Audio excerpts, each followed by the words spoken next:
understanding Bitcoin is understanding money. You know, Bitcoin is money. When people say Bitcoin is blockchain, Bitcoin is technology, I think a lot of the other altcoins confuse that. No, Bitcoin's money. Bitcoin's designed to be the best money we've ever had. And money is our time and energy in an abstracted form. And so, I don't know. I think, so it's pretty obvious to me. And I think Bitcoin will continue to be the best performing asset through this currency debasement. Bitcoin is arguably the first exit door we've ever had accessible to us all. It's a casting vote to say, I don't know the answer, but it's not going to be my time and energy. And I think everyone's speculation is currency debasement is the way out for government, is you can steal the time and energy of everyone alive today, everyone holding US dollars, by printing more of them. And you can fill that hole, you can realize that loss by printing. Here we have Jack Mallers, CEO of Strike, a Bitcoin-based transaction app, breaking down the core use case of Bitcoin and answering the big question, why Bitcoin? In his analysis, Jack passionately explains that people trade their time and energy for money. When they work and when you work, you must earn. So your time and energy has been traded to earn money. But with the Fed's constant printing of currency, that hard-earned time and energy is slowly eroded by inflation. An inflation-driven economy means your money, essentially your time and energy, is being stolen, as the government prints more to fund wars and other excesses.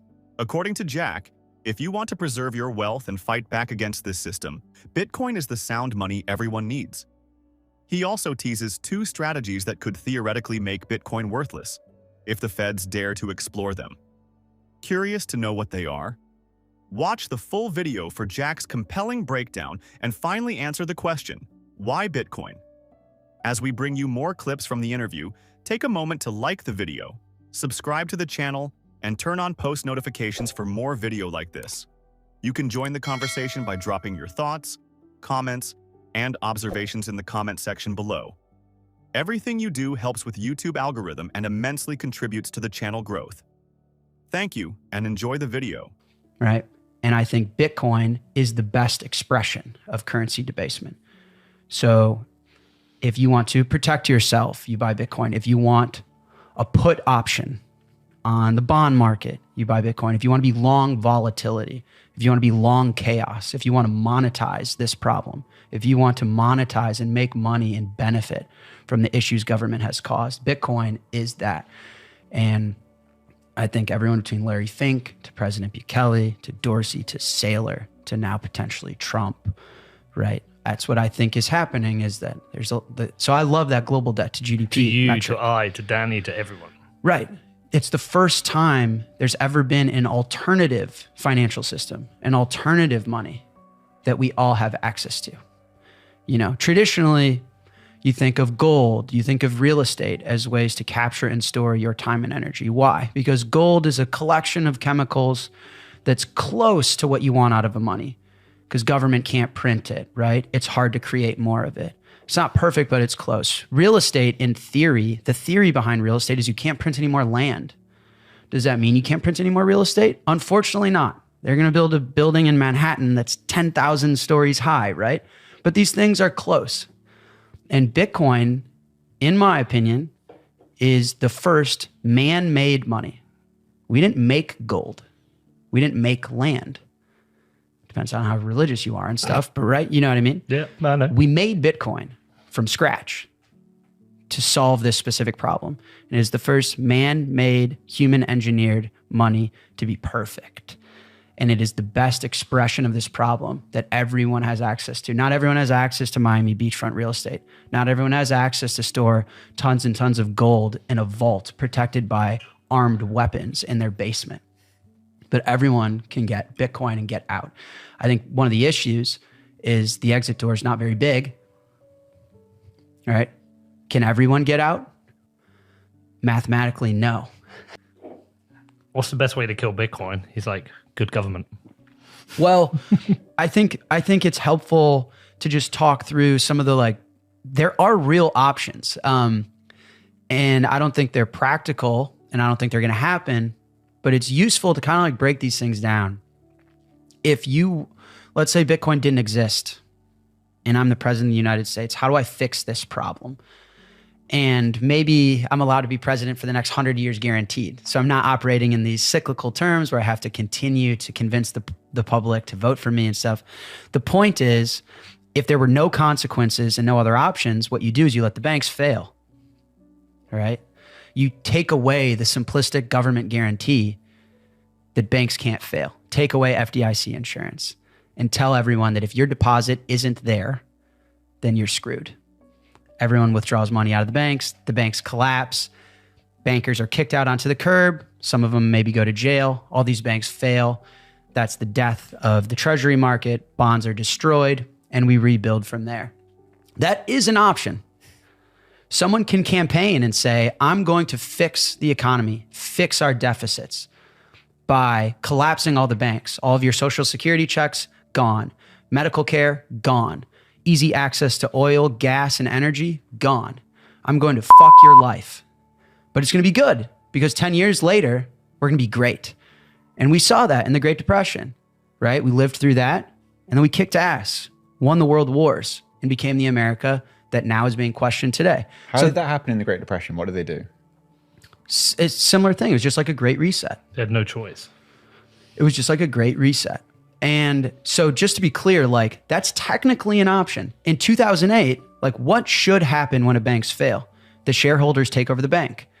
Those that own like the depositors and the shareholders take over. Jamie Dimon's kicked to the curb in jail, right? So if you take out the simplistic guarantee that like no matter what, we're going to save you, then like the system. So that is an option, right? And so right now, the worst bond bear market ever, all of our bank deposits are in bonds. So bonds are down, our deposits are gone. That's the issue. And they could just let the whole thing fail and say, banks are going to fail, your deposits aren't there. Oops, we're all poor. Society's going to go up in arms and it's going to be chaotic and hectic and painful, but no pain, no gain. Jack Mallers, 2024. And in a decade, we're going to be back. But boy, is this going to suck. I'd never get elected, right?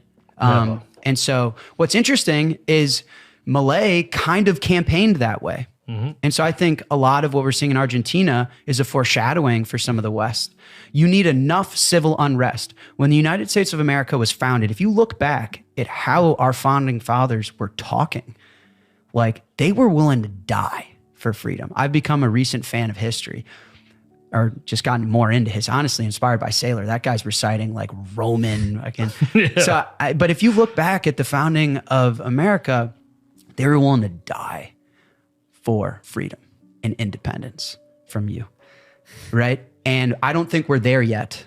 But a lot of the world is. And Milei is campaigning on, I'm going to burn this thing to the ground.